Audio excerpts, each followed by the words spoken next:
प्यारे दोस्तों, आज हम आपको एक ऐसा वाक्य सुनाने वाले हैं जिसे सुनकर आप हैरान हो जाओगे। ये वाक्य है नेक हाफिजे कुरान लड़की का, जो लोगों के कपड़े सिलकर अपना गुजारा करती थी। आखिर मरने के बाद वह क्यों अजाब का शिकार हुई, और उसकी कब्र का हाल जानकर हर कोई दंग रह गया, क्योंकि वह बड़ी नेक लड़की थी। लोगों की गुजारिश पर जब उसकी मां ने उस लड़की की हकीकत बताई तो यह जानकर सबके रोंगटे खड़े हो गए। आज की कहानी बड़ी ही सबक अमोज और खासकर उन औरतों और मर्दों के लिए है जो सिलाई कढ़ाई जैसा काम करते हैं, क्योंकि अनजाने में वह ऐसा गुनाह कर जाते हैं जिसकी वजह से उन्हें बहुत सख्त अजाब का सामना करना पड़ सकता है। यह वाक्या है फातिमा नाम की लड़की का, जो अपनी मां के साथ शहर के दूर दराज इलाके में रहती थी। उसके बाप का इंतकाल हो चुका था। फातिमा की मां ने फातिमा को कुरान पाक हिफज कराया, स्कूल की तालीम भी दिलवाई और सिलाई भी सिखाई थी, ताकि वह लोगों के कपड़े वगैरह सिलाई करके और कुछ नहीं तो घर के खर्चे ही चला सके, यानी कि उन मां बेटी की 2 वक्त की रोटी चल सके। फातिमा बहुत ही मेहनती लड़की थी। उसके कुछ उसूल थे जिससे वह कभी पीछे नहीं हटती थी। एक दिन फातिमा के पास 2 औरत आती हैं और बार बार कपड़े सिलाई के लिए फातिमा को इशारे किए जा रही थी, लेकिन फातिमा ने 2 टोक लफ्जों में उन्हें जवाब दे दिया कि वो उनके कपड़े नहीं सी सकती। वो औरतें फिर फातिमा की मिन्नतें करने लगी। फातिमा देखो, इनकार ना करो, तुम सबके कपड़े सिलाई करती हो और बहुत अच्छे करती हो। हमारे कपड़े भी सिल दो। बहुत महंगे कपड़े खरीदे हैं। हमने किसी ऐसे वैसे दर्जी को देकर हम अपने कपड़े खराब नहीं करवाना चाहते। तुम तो जानती हो, तमाम गली मोहल्लों की औरतें तुमसे ही कपड़े सिलवाती हैं। तुम कम दाम में बहुत अच्छी सिलाई करके देती हो और कपड़े पहनने में भी बहुत अच्छे लगते हैं। फातिमा बोली, लेकिन जैसा डिजाइन आप लोग बोल रही हो, इस तरह के कपड़े मैं नहीं सिलती। उन कपड़ों में पूरे बाजू नजर आएंगे। शलवार का डिजाइन भी ऐसा होगा कि पिंडलियों से ऊपर पांव दिखेंगे। तौबा तौबा, मैं ऐसे कपड़े कैसे सिल सकती हूं? फातिमा ने यह बोलकर साफ साफ इनकार कर दिया। वो औरतें कहने लगीं, हम तुम्हें कुछ ज्यादा पैसे दे देंगे। हमें तुम्हारे हाथ की सिलाई बहुत पसंद है। तुम बहुत नफासत से काम करती हो। फातिमा खड़ी हुई और कहने लगी, नहीं बाजी, मैं सिलाई नहीं करूंगी।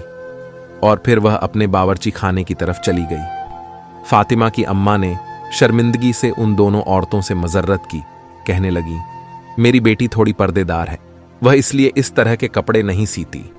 उन दोनों औरतों के जाने के बाद फातिमा की मां ने फातिमा से कहा, बेटी, तुम क्यों आई हुई रोजी को धक्का देती हो? आखिर तुम कपड़े सिलाई क्यों नहीं करना चाहती हो? कुछ 4 पैसे आ जाते। फातिमा बोली, अम्मा, मैं ऐसे ही बेहयाई के कपड़े किसी को सिलकर नहीं दे सकती। इतना कहकर फातिमा अपना दुपट्टा सेट करते हुए वजू करने चली गई और उसकी अम्मा भी खामोश हो गई। वह जब भी फातिमा से कोई बात करती तो वह इसी तरह के जवाब देती थी। उन्हें अपनी बेटी से बहुत मोहब्बत थी। उसकी मां भी लोगों के घरों का काम करके आती थी और बेटी घर पर मेहनत करती थी। ऐसा करते करते फातिमा ने अपने पूरे दहेज का सामान बना लिया। फिर फातिमा की मां ने अच्छा लड़का देखकर फातिमा की शादी कर दी। लड़का गरीब जरूर था, लेकिन फातिमा की बहुत इज्जत किया करता था। फातिमा की मां ने शादी तय करते वक्त यह कहा था कि मेरा तो कोई सहारा नहीं मेरी बेटी के अलावा, इसलिए मैं अपनी बेटी और दामाद को अपने घर पर ही रखूंगी। वह लोग भी मान गए। इस तरह फातिमा शादी के बाद अपनी ही मां के घर दोबारा से रहने लगी। उसका शौहर जितने भी पैसे कमाता, लेकिन घर का गुजारा फिर भी मुश्किल था। फातिमा को कपड़े सिलाई करने ही पड़ते थे। वक्त ऐसे ही गुजरता गया। फातिमा प्रेग्नेंट हो गई। अब फातिमा से कपड़े सिलाई करना मुश्किल हो रहे थे। इधर फातिमा को यह खुशखबरी मिली और उधर से शौहर ने घर आकर बताया, उसे नौकरी से निकाल दिया गया है। फातिमा यह बात सुनकर रोने तड़पने लगी कि अब मेरा क्या होगा? मैं इस हाल में भी कपड़े सिलाई करूंगी, क्या मुझे सुकून नहीं मिल सकता? हालांकि फातिमा का शौहर फातिमा का बहुत ख्याल रखता था। जब वह कपड़े सिलाई करने बैठती तो फातिमा को वहीं बैठे चाय भी बना देता, कभी खाना बना देता और बाहर नौकरी भी करता था। अब अक्सर फातिमा की अपने शौहर से काम के सिलसिले में बहस हो जाती। शौहर से वह बदतमीजी करने लगती, बदजुबानी करने लगती। जब शौहर खाना खाने बैठता तो आगे से यह कह देती, काम के न काज के दुश्मन, अनाज के वह बेचारा 2 निवाले खाता और उठकर बाहर चला जाता। हालांकि वह भी रोज काम ढूंढने जाता था और यह तो अल्लाह की मर्जी थी कि उसको काम मिल ही नहीं रहा था। ऐसा करते करते आखिर वो दिन आ गया कि फातिमा के घर बेटी पैदा हुई। फातिमा का शौहर और फातिमा की मां बच्ची को देखकर बहुत खुश हुए। फातिमा का शौहर तो बच्ची की खुशी में घर घर में मिठाइयां बांट रहा था। इधर फातिमा के शौहर को बच्ची की खुशखबरी मिली और उधर फातिमा के शौहर का काम भी लग गया। जहां फातिमा के शौहर को काम मिला, वह ठेकेदार बड़ा ही सख्त मिजाज था। मजदूरों के साथ बदतमीजी से पेश आता। लोग बस मजबूरी के तहत उसके पास काम करते थे और अक्सर वो मजदूरों को गंदी गालियां भी दे दिया करता था। इधर फातिमा के घर का गुजारा मुश्किल से हो रहा था। जब बेटी थोड़ी सी बड़ी हुई तो फातिमा ने फिर से अपनी सिलाई स्टार्ट कर दी ताकि उसकी बेटी का खर्च भी पूरा हो सके। जो भी औरतें कपड़े सिलवा कर ले जाती, उनके कपड़ों में से जो कपड़ा बच जाता वो औरतें उसी को दे देती। उसी कपड़े से वो अपनी बेटी के छोटे छोटे फ्रॉक्स सिल देती और उसको पहना देती। इसी तरह वह गुजर बसर कर लेती, क्योंकि फातिमा के शौहर की इतनी कमाई तो है नहीं थी कि जिससे वह ज्यादा खर्च कर सके। बिजली के बिल और घर का सौदा सलफ ही शौहर पूरा कर सकता था। फिर एक दिन खुदा की करनी ऐसी हुई कि उन लोगों के घर में जलजला सा आ गया। हुआ कुछ यूं, फातिमा का पांव अचानक सीढ़ियों से फिसला और पहली सीढ़ी से गिरती हुई आखिरी सीढ़ी तक आ गई। उसके सर से खून बह रहा था। फातिमा की मां रोने चिल्लाने लगी। पूरा मोहल्ला उनके घर में इकट्ठा हो गया। जल्दी से फातिमा के शौहर को खबर कर दी गई। जुमे का दिन था और फातिमा का शौहर इसलिए आज काम पर था कि एक्स्ट्रा जो पैसे मिलेंगे मैं अपनी बच्ची के लिए खिलौने खरीदूंगा। उस दिन और कोई मजदूर वहां काम नहीं कर रहा था। जब फातिमा के शौहर को बीवी की ऐसी खबर मिली तो जल्दी से उसने ताले लगाए और भागकर घर वापस आ गया। चाबी उसने अपनी जेब में रख ली और जल्दी से घर आ गया। डॉक्टर के पास ले जाते फातिमा रास्ते में ही दम तोड़ गई। फातिमा के शौहर को फातिमा की कई बातें बहुत याद आ रही थीं। वह तड़प तड़प कर रो रहा था और फातिमा की मां भी बिलक बिलक कर रो रही थी। फातिमा का शौहर इसलिए भी ज्यादा रो रहा था कि उसकी मासूम सी बच्ची है। अभी तो वह इतनी छोटी थी कि मां का दूध पीती थी। यह सब सोचकर वो और भी ऊंची आवाज में रोने लग जाता। फातिमा की अचानक मौत पर हर कोई अफसोस करने लगा। कौन जानता था एक जवान लड़की भरी जवानी में यूं खामोशी से चली जाएगी। हर कोई फातिमा की नेकी के गुण गाया करता था। सभी जानते थे वो कितनी नेक थी, परहेजगार थी, हर किसी का ख्याल रखने वाली थी। हर कोई उसकी तारीफ में लगा हुआ था। फातिमा की मां और शौहर का रो रो कर बुरा हाल हो गया। वो दोनों गम से निढाल थे। फिर तदफीन का वक्त करीब आया और फातिमा का जनाजा उठ गया। फातिमा को कब्रिस्तान ले जाकर दफना दिया गया। उसे दफनाते वक्त उसका शौहर कब्र के अंदर उतरा था और उसी दौरान उसके जेब में से वह चाबियां निकलकर कब्र के अंदर गिर गई, जहां काम से वह ताले लगाकर आया था। उसके शौहर को इस बात का पता ही न चला। वो घर लौट आया। शाम होते ही सब लोग अपने अपने घरों को चले गए। सबके जाने के बाद घर बिल्कुल वैरान सा हो गया। फातिमा की सिलाई मशीन सामने ही रखी हुई थी, जिसे देखकर उसकी मां बार बार रोने लग जाती, क्योंकि उसको पहले बेवा होने का दुख था और अब बेटी के चले जाने और छोटी नवासी का तन्हा रह जाने का दुख बार बार सता रहा था। फातिमा के शौहर ने फातिमा की मां को संभाला और गोद में अपनी बच्ची को भी बिठाए हुए था। लेकिन एक मां को कहां करार आना था। जिस बेटी ने मां की बाजू बनकर दिखाया था, वो इतनी जल्दी अचानक चली गई। फातिमा की मां को तो यकीन ही नहीं आ रहा था। बस फातिमा की मां यही बोले जा रही थी, अभी अभी तो मेरी बेटी कपड़े सिलाई कर रही थी, यह सब क्या हो गया। उसकी मां को किसी भी तरह से यकीन ही नहीं आ रहा था कि उसकी बेटी अब इस दुनिया से जा चुकी है। फातिमा की नन्ही बेटी भी रो रही थी और फातिमा का शौहर नहीं चाहता था कि वह अगले 3 दिन काम पर जाए।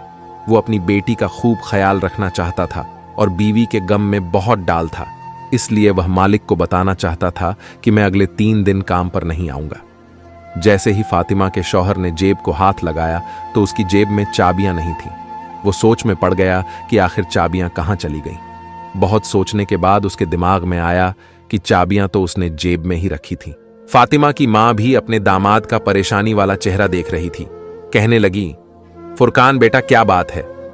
तब फुरकान ने अपनी सास को बताया, मां जी मेरी जेब में चाबियां थीं, वह पता नहीं कहां गिर गई। पता नहीं मस्जिद में गिर गई या कब्रिस्तान में गिर गई। उसी वक्त फुरकान के जहन में यह बात आई कि जब वह कब्र के अंदर उतरा था उस वक्त कहीं चाबियां कब्र में तो नहीं गिर गई। उसी सोच के आते ही वो बहुत ज्यादा परेशान हो गया, क्योंकि वह ठेकेदार बहुत ही जरीला आदमी था। उसने तो फुरकान को छोड़ना नहीं था। जरा सी चाबी के गुम होते ही उसने तो उसकी जान ले लेनी थी, क्योंकि उसको इंसान से ज्यादा उसके काम की फिक्र रहती थी। अभी फुरकान यही सोच रहा था कि ठेकेदार का फोन आ गया और उसने कहा, सुबह बंदे काम पर लगाने हैं, तो मुझे अभी इसी वक्त रातों रात चाबियां देकर जाओ, ताकि मैं बाकी के काम पर सुबह सवेरे मजदूरों को लगा सकूं। इतनी बात सुनकर फुरकान का हल्क खुश्क हो गया। वह यह भी ना कह सका कि चाबियां कहीं घूम गई हैं। उसने बस इतना ही कहा कि मैं आपको चाबियां सवेरे पहुंचा दूंगा। अब उसे रातों रात में ही चाबियां तलाश करनी थी। बहुत सोच विचार करने के बाद उसने कब्रिस्तान का रुख किया। रात के 12 बज रहे थे और फातिमा की बेटी अभी नानी के पास सो रही थी। फातिमा का शौहर रात के 12 बजे ही कब्रिस्तान की तरफ कदम बढ़ाने लगा। उसका दिल घबराहट का शिकार था। वह बहुत ज्यादा परेशान होने के साथ साथ खौफ भी था। इससे पहले वो कभी इतनी रात को कब्रिस्तान नहीं आया था। यह कब्रिस्तान गांव से कुछ दूर था। उसे बिल्कुल भी समझ में नहीं आ रहा था कि वो क्या करे, लेकिन यह भी मजबूरी थी। वो कीमती चाबियां थीं। उसने अपनी लापरवाही से गुम कर दी थीं और इन चाबियां को तलाश करते करते वो रात के 12 बजे कब्रिस्तान में पहुंच गया था। शाम को ही उसने अपनी बीवी को जिस कब्र में दफन किया था वह उसके करीब पहुंच गया। फिर उसने पैरों की तरफ से खुदाई शुरू कर दी। उसका मकसद अपनी चाबियां हासिल करना। अभी उसने थोड़ा हिस्सा ही खोदा तो गोरख वहां पहुंच गया और गुस्से से कहने लगा, यह तुम क्या कर रहे हो? क्या तुम कोई कफन चोर हो?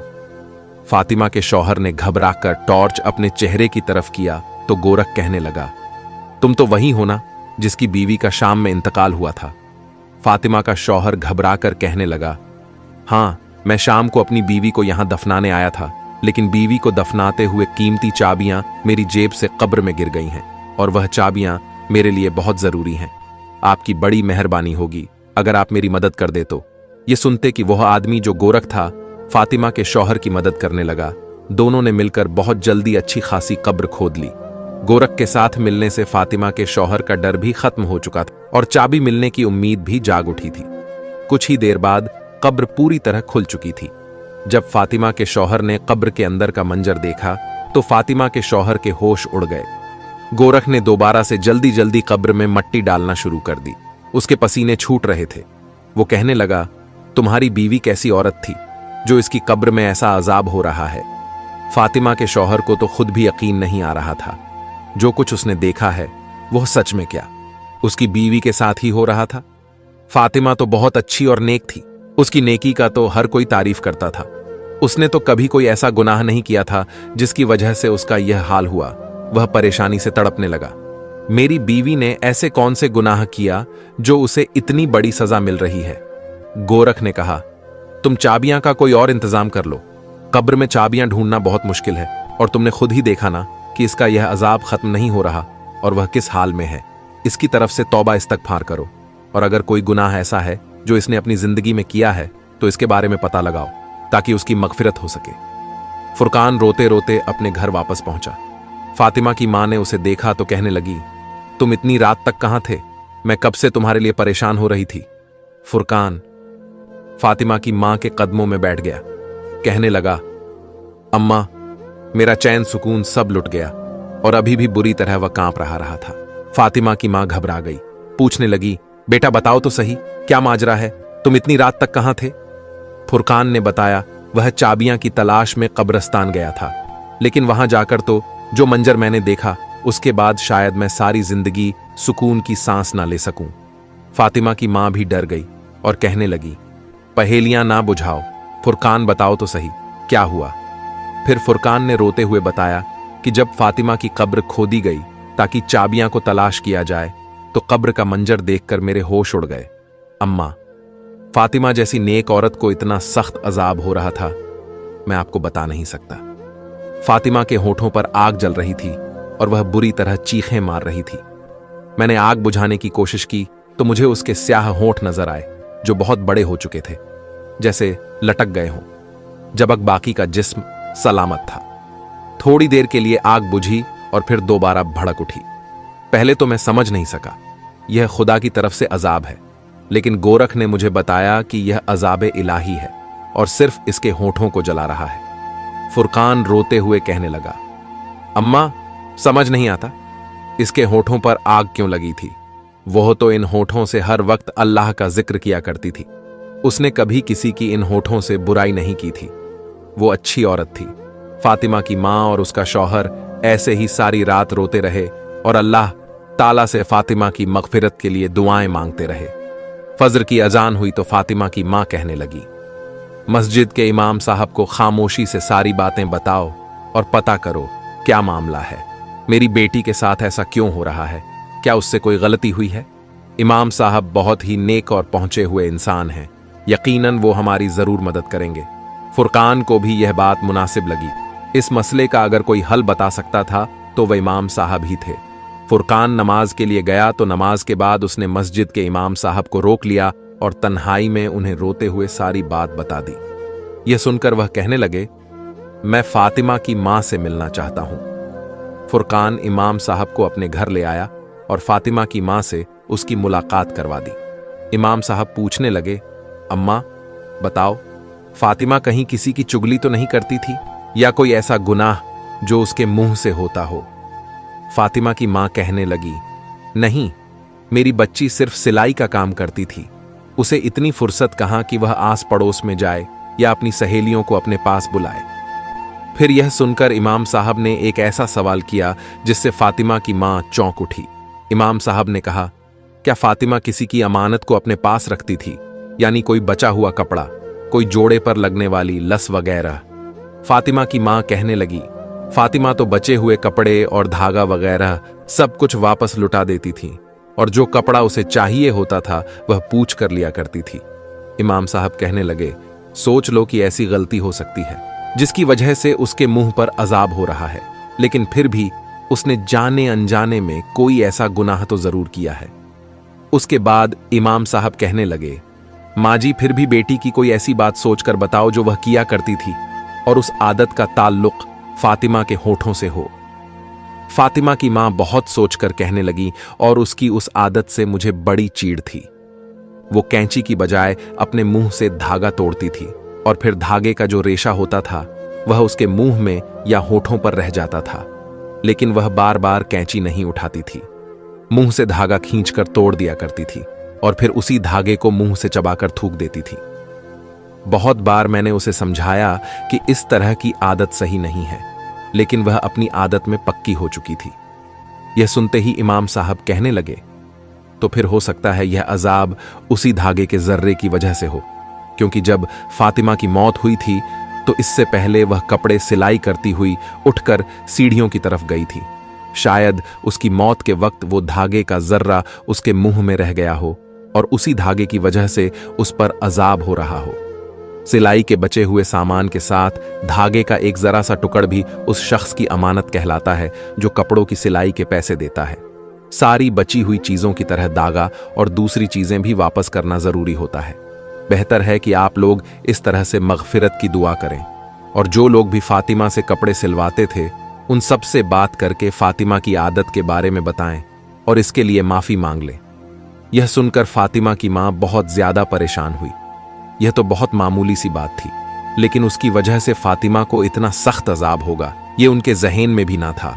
फिर फातिमा की मां ने उन सब लोगों को अपने घर में जमा किया जिनके फातिमा कपड़े सिलाई किया करती थीं, और सबको फातिमा की इस छोटी सी आदत का बताकर फातिमा की मगफिरत के लिए हाथ जोड़े।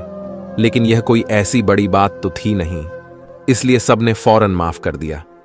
कुछ लोगों की नजर में यह तो गुनाह भी नहीं था, लेकिन जो बात इंसान के नजदीक मामूली सी होती है, अमाल में वो अक्सर भारी होती है। सब लोग फातिमा की अच्छी आदतों से वाकिफ थे, इसलिए फातिमा को माफ करके चले गए। उसी रात फातिमा की मां ने अपने दामाद से कहा, फुरकान, जल्दी से दोबारा चाबियां के लिए तुम उसकी कब्र को खोदो और अंदर का मंजर देखकर बताओ क्या इस पर अजाब हट गया है। फातिमा की मां जानना चाहती थी कि उसके अजाब के पीछे असल वजह क्या थी। क्या वाकई एक जरा सा धागा उस पर अजाब की वजह बना था। उस रात फुरकान फिर गोरख के पास गया और उन दोनों ने मिलकर कब्र खोदी तो देखा कि फातिमा की मैयत बिल्कुल ठीक थी। उसके पास से खुशबू आ रही थी।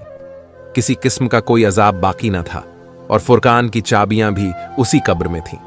फुरकान ने वो चाबियां वहां से उठाई और कब्र वापस से बंद कर दी और घर वापस आकर फातिमा की मां को सारा माजरा सुनाया।